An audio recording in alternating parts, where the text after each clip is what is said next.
What's going on with y'all, man? Let's go ahead and get straight to the point because all I'm basically going to be doing is rearranging these optics on these rifles. And this is what we got going on right here. So, last week I posed the question, what kind of setup is best on a duty rifle? 1x only or some kind of magnification on your rifle, specifically a LPVO, making it a recce rifle setup. The overwhelming response was a recce rifle setup, which is kind of what I was kind of leaning towards anyway. So as y'all know already, this is my 16-inch chrome line right here. I have put so many rounds through this upper that I have 100% confidence in it that it is ready for the fight. 16-inch chrome line FN barrel, top of the line bolt carrier. So what we're going to do is this 1-8 is going back on this 16-inch. Now those who've been rolling with me for a while, y'all already know that optic was sitting on this upper for a minute. That optic has literally been passed around to every upper I've had.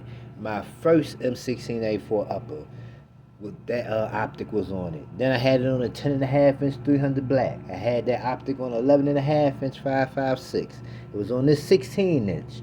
It was on the AR308 as you see it now. Now it's going back to the 16-inch. So that optic that been passed around to everything.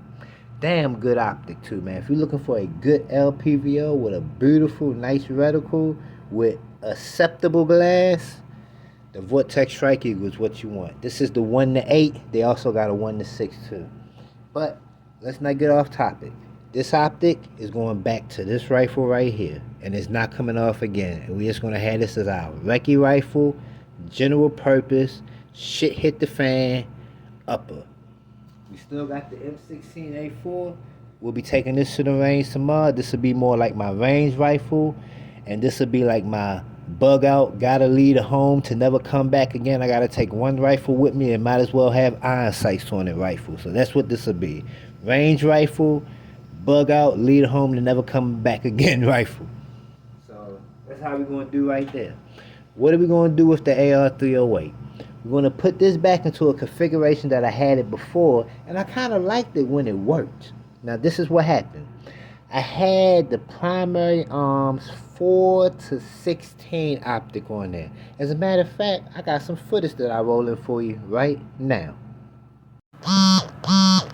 And what I got showing in the background in the video is just showing you that I actually had the primary arms 4 to 14, not 4 to 16. 4 to 14 first focal plane scope with the ACSS HUD DMR 308/223 reticle. I actually had that optic, and I got it from Planet Optics.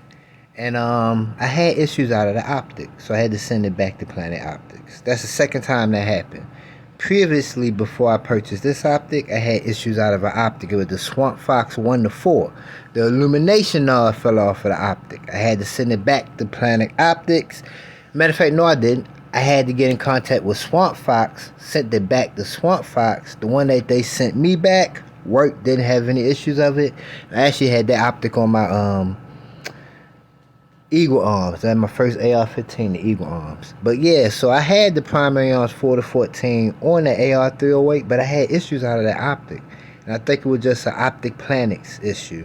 So when I get this optic this time, I buy it directly from Primary Arms. Or whatever optic I buy from Primary Arms is going to be directly from them. And I ain't getting jack shit from Planet Optics. Let's go back to the table. So as you can see, we had problems out of that optic. And I don't think it was a Primary Arms issue. I really believe it was a Planet Optics issue, because that's the second time that I purchased an optic from Planet Optics and it had issues with it. So when I go ahead to get the optic for this rifle and make this my designated DMR rifle, we're going to keep that same 18-inch stainless steel barrel. Well, no, we may rebarrel this. We may rebarrel it. But I'll go ahead and get the optic now, since the optic only like $200, $250. We're going to get the optic out the way now. And I might rebarrel this, because if I want to make this a designated DMR type of rifle, then I might as well just put a 22-inch barrel on it and get every single ounce of velocity I can out of that 308 bullet. So I might as well just put a 22-inch barrel on it. So that's what we're going to do right there. The Vortex Strike Eagle 1-8. going back on the 16-inch. This optic going in the safe. After I get that palm of the St. Army slide, I think I'm going to work on getting a 16-inch 9mm rifle. That'll be a nice little home defense weapon too. So that's what we're going to do, and this Vortex Spitfire can go on top of that. We might work on that for Christmas. That'll be a good little Christmas present to myself. A 16-inch 9mm upper specifically for home defense with this Vortex Spitfire on it. So that's what we're going to do right there. This goes to here. This goes into the safe for later on. We go ahead and get the optic for this. Maybe rebarrel it. Maybe not. We'll see. When that time comes, maybe I'll go ahead and get the optic. I'll get me some good 180 grain bonded soft point ammunition. Stretch it out to 200 yards. If I can shoot a good group in at 200 yards with what I got, then we'll just keep what I got. But that's what we're going to do. And we're going to go to the range tomorrow. And we will have a range day tomorrow, man. Y'all be blessed. Be safe. I'm out.